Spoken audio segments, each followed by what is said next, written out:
Subscribe பட்டனை அமுக்குங்க, bell பட்டனை அமுக்குங்க. வாழ்க வளமுடன். இப்படிக்கு பாட்டி வைத்தியம். வணக்கம்ப்பா, உங்கள் பாட்டி பேசுகிறேன். இப்போ நான் நார்த்தங்காய் ஊறுகாய், நார்த்தங்காய் கெடாரங்காய் அப்படின்னு சொல்லுவாங்க, அதை உங்களுக்கு போட்டு காட்டுறேன்.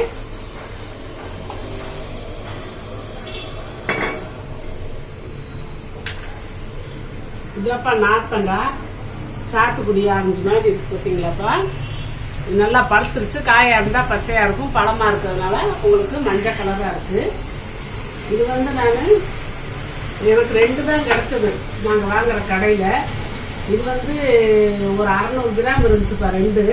நான் ஒன்றை நறுக்கி வச்சுருக்கேன், இன்னொன்று உங்களுக்கு நறுக்கி காட்டுறேன்.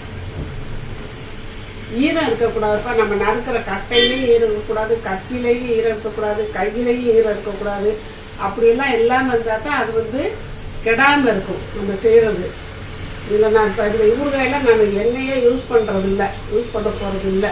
எண்ணெய் இல்லாமலே நம்ம ஊறுகாய் செய்கிறோம். அப்போ இதோட எஃபெக்ட் நல்லா இருக்கும். பார்த்தீங்களாப்பா, வரி வரியாக இருக்குல்ல. நம்ம இப்படியே தான் நறுக்கணும். அப்படி தான் நறுக்கி குட்டி குட்டியாக நான் நறுக்கி போட்டிருக்கேன். இதை எடுத்து குட்டி குட்டியாக நான் நறுக்கி போட்டிருக்கேன். இப்போ இதை நான் நறுக்கி இதில் போட போகிறதில்ல, நறுக்கி ஜூஸ் எடுத்துக்க போகிறேன். ஜூஸ் எடுத்து உப்பு போட்டு இந்த பாட்டிலில் போட்டு கலந்து வைக்க போகிறேன். பார்த்துக்கோங்க. இந்த கோடு இருக்குல்லப்பா, இந்த கோட்லேயே நறுக்குனா ஈஸியாக நறுக்கலாம்ப்பா. விதை ஒன்று கூட போகக்கூடாதுப்பா. விதை இருந்தால் கசக்கும்.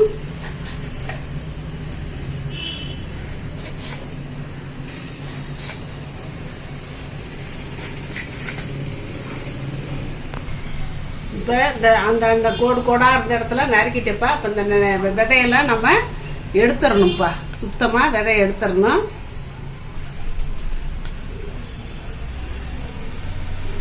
விதை இருந்துச்சுன்னா நம்மளுக்கு அது கசக்கும் ஊறுகாய்.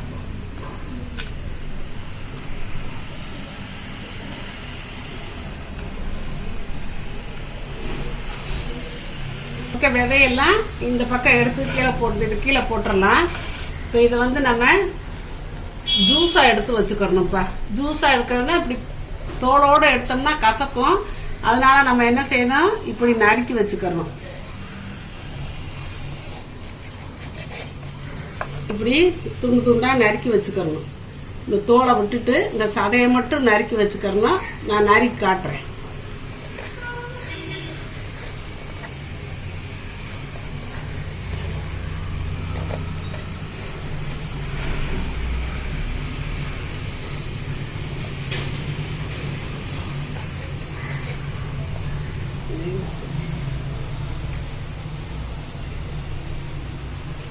இப்போ இந்த தோல்ல இருந்துப்பா இதை நறுக்கி சதையாக எடுத்து வச்சிருக்கப்பா. இந்த தோல் வேஸ்ட் கிடையாது.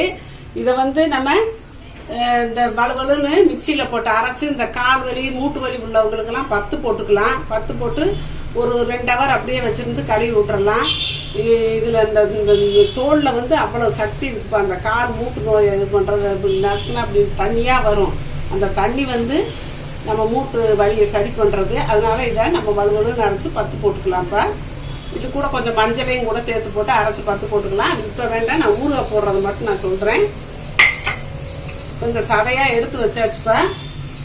ஈரமே இருந்துடக்கூடாதுப்பா. ஈரம் இருந்தால் ஊறுகாய் கெட்டு போகிறதுக்கு வாய்ப்பு இருக்குது.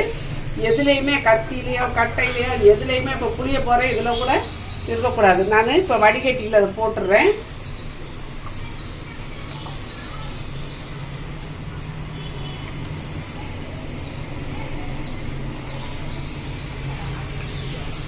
அப்படியே பிணைஞ்சு அந்த சாரெல்லாம் நம்ம வடிக்கலாம்.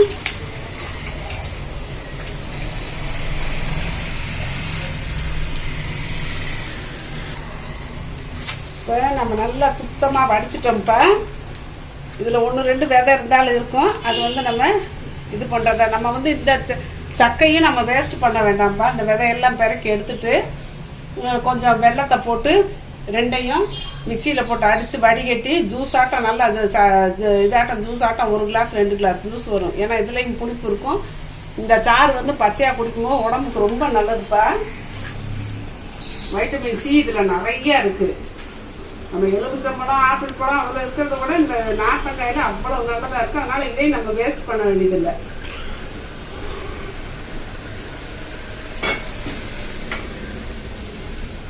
இப்போ ஒரு பழத்தை 2 பழம் இருந்துச்சு, 600 கிராம் இருந்துச்சு.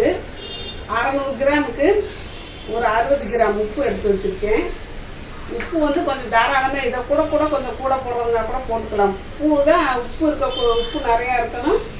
கையோ ஈரமோ ஏதோ சேர்க்காம இருந்தால் ஊறுகாய் கெடாமல் இருக்குப்பா. இப்போ நான் இந்த பாட்டிலில் போட போகிறேன். நீங்கள் வந்து ஜாடி இருந்தால் ஜாடிலையும் போடலாம், கண்ணாடி பாட்டிலையும் போட்டுக்கலாம்ப்பா. வேறு எவர் சில்வர் பாத்திரமோ அலுமினியம் பாத்திரமோ எதுலேயும் போட்டுறாதீங்க, ஓட்டையாக எடுத்துடும். முதல் என்ன செய்யணும், கொஞ்சம் உப்பு போடலாம். உப்பு போட்டு கொஞ்சம் இடம் போடலாம். அப்புறம் கொஞ்சம் உப்பு, கொஞ்சம் இந்த நார்த்தங்காய் இப்படி மாறி போடணும்ப்பா. அப்புறம் உப்பு, நார்த்தங்காய், கொஞ்சம் உப்பு,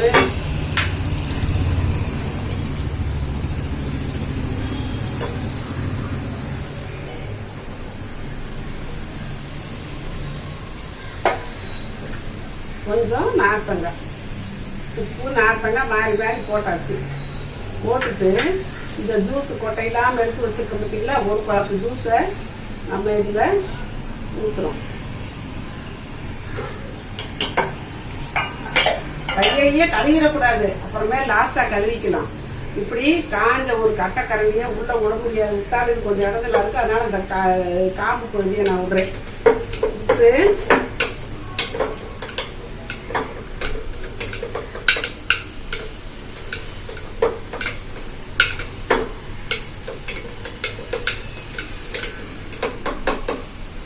பரட்டியாச்சுப்பா. மூடிட்டு கூட குளிக்கலாம், நான் குளிக்க காட்டுறேன்.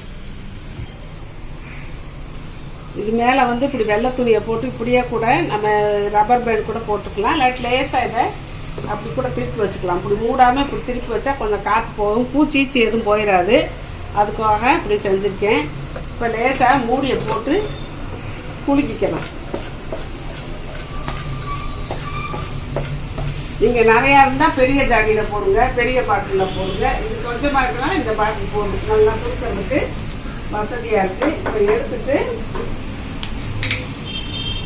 இந்த வெள்ளை துணியை போட்டு மூடியை மூடாமல் இப்படி திருப்பி இப்படி மூடி வச்சுக்கலாம்.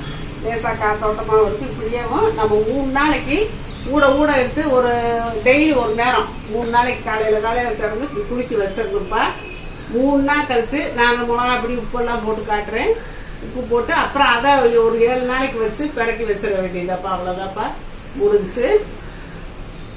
இதை நான் வச்சிடுறேன். அடுத்து நான் உங்களுக்கு காட்டுறேன். 3 நாள் ஆகுதுப்பா. நான் டெய்லி குளிக்க விட்டுக்கிட்டு இருந்தேன். இதை போட்டு பிறக்கி விட்டுக்கிட்டு இருந்தேன். ஈரமில்லாத இந்த கட்டையை தான் வச்சுக்கிறது. இப்படி விட்டா உள்ள கொஞ்சம் இடத்துல இருக்கும், அதனால இந்த வாட்டில் விட்டு இப்படியே கலக்கலாம். 3 நாள் ஆச்சு, அழகாக ஊறிடுச்சு. இப்போ இதுக்கு இந்த மிளகா இதெல்லாம் வறுத்து நான் பொடி பண்ணி போட போகிறேன், பாருங்க.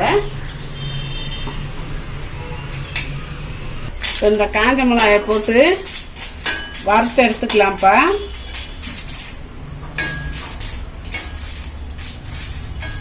காஞ்ச மிளகா ஒரு 7-8 மிளகா வச்சுருக்கேன். அவங்கவுங்க காரத்துக்கு தகுந்தாப்புல அவங்கவுங்க சேர்த்துக்கோங்கப்பா. காரம் ஒவ்வொருத்தரும் குறையா சாப்பிடுவாங்க, ஒவ்வொருத்தரும் சுள்ளுன்னு வேணும்பாங்க. அதுக்கு தகுந்த மாதிரி சேர்த்துக்கோங்க. நான் எங்களுக்கு தேவையான காரம் போட்டிருக்கேன். ஒரு 8 காஞ்ச மிளகா போட்டிருக்கேன்ப்பா.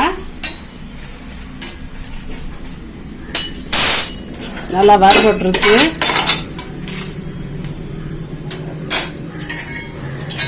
இது கூட கொஞ்சம் கருப்பாக இருக்குது, கருப்பாக தான் போடணும்.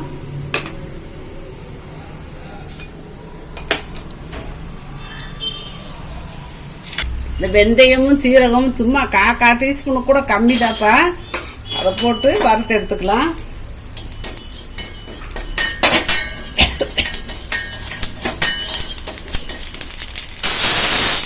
இப்போ பெருங்காயத்தை போட்டுடலாம்.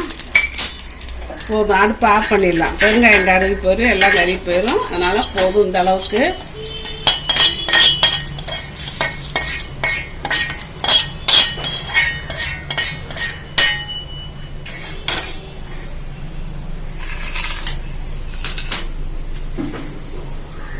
இந்த காஞ்ச மிளகாயை உடச்சி போட்டுக்கலாம். மிக்சியில் வந்து இப்போ நான் பொடி பண்ண போகிறேன்.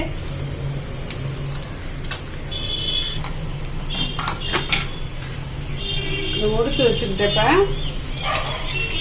காஞ்ச மிளகாயை ஒடிச்சாச்சு. இப்போ இதை நம்ம மிக்சியில் போட போகிறோம். மிக்சியில் பவுடராக ஆகணும்னா இன்னும் கொஞ்சம் உப்பு போட்டுக்கலாம். கொஞ்சம் உப்பு சேர்த்துக்கலாம், பரவாயில்ல.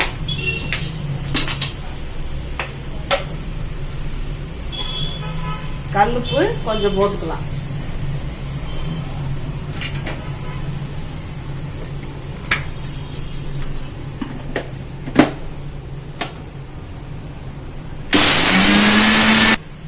இப்போ மிக்சியில் அடிச்சாச்சுப்பா.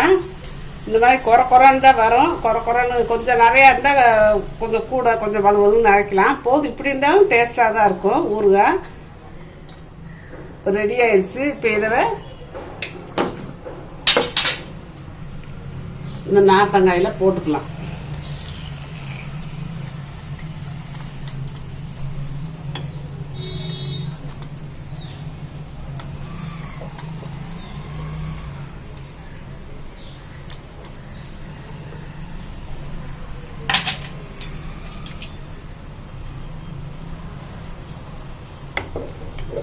இதை நல்லா கிளறிக்கலாம்ப்பா.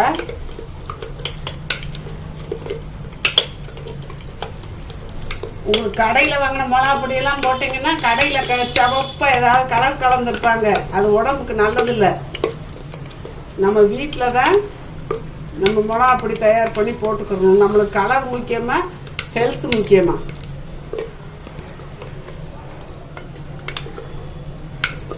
காரமும் அளவான காரம் நான் போட்டது. இன்னும் சிவப்பாக ரொம்ப இதாக வேணும், காரமாக வேணும்னா இன்னும் மிளகாவை நீங்கள் பார்த்து சேர்த்துக்குங்க.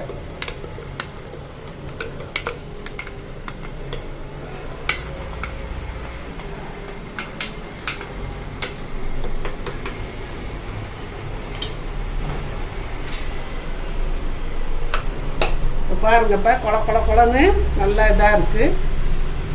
இதில் நம்ம எண்ணெய் ஊற்ற வேணாம், ஒன்றும் ஊற்ற வேணாம்ப்பா, அப்படியே இருக்கட்டும். எண்ணெய் ஊற்றி தாளிக்கிறதுனா தாளிச்சுக்கோங்க, கடுகு போட்டு. தேவையில்லைப்பா அதெல்லாம் எதுக்கு. இது நார்த்தங்காய் வந்து நம்ம ஹெல்த்துக்காக வேண்டி நம்ம சேர்க்கறது. நார்த்தங்காய் நம்ம ஹெல்த்துக்காக சேர்க்குறோம் இல்லையா, அதனால நம்ம எண்ணெய் எதுவும் தேவையில்லை. வேணா கொஞ்சம் நல்லெண்ணெய் ஊற்றி கடுகு போட்டு தாளிச்சுக்கோங்க. இப்போ எல்லாமே போட்டாச்சு. இதை வெளியவே கூட வைக்கலாம். ஈரம் படாமல் மட்டும் இருக்கணும்ப்பா. ஈரமான ஸ்பூனெல்லாம் போட்டுறாதீங்க, ஈரமான கை விட்டுறாதீங்க. போட்டிங்கன்னா இது எவ்வளோ நாளைக்கு வரும்? கொஞ்சம் கொஞ்சமாக சாப்பிட்டா கூட 3 மாதத்துக்கு வரும். குட்டி குட்டியாக தான் நறுக்கி போட்டிருக்கேன். இந்த மாதிரி நறுக்கி நீங்கள் ரொம்ப செஞ்சு வைக்க வேணாம்.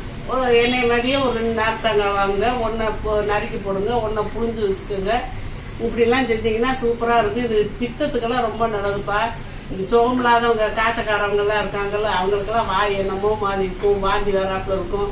அவங்கெல்லாம் இந்த கஞ்சிக்கு அந்த ஊறுகாய் வச்சு சாப்பிட்டாங்கன்னா ரொம்ப நல்லது. இந்த ஊறுகாய் வந்து இந்த கர்ப்பமாக இருக்கவங்களுக்கு எல்லாத்துக்கும் நல்லதுதான்ப்பா. இந்த சாதாரணமாக இது வீட்டில் இருக்கணும். எப்போவுமே நார்த்தங்காய் ஊறுகாய் இருக்கணும். ரொம்ப போட்டு வச்சுட்டு இருக்காதிங்க. அளவாக போட்டு ஒரு மாதம் 1.5 மாதத்துக்குள்ளே தீர்த்துருங்க. அடுத்தடுத்து நீங்கள் செய்யுங்க. பார்க்கும்போதே எனக்கே எச்சி ஊறுதுப்பா. அவ்வளோ நல்லா 3 நாள் ஊற வச்சு மிளகா பொடி போட்டு வச்சுட்டோம்ப்பா.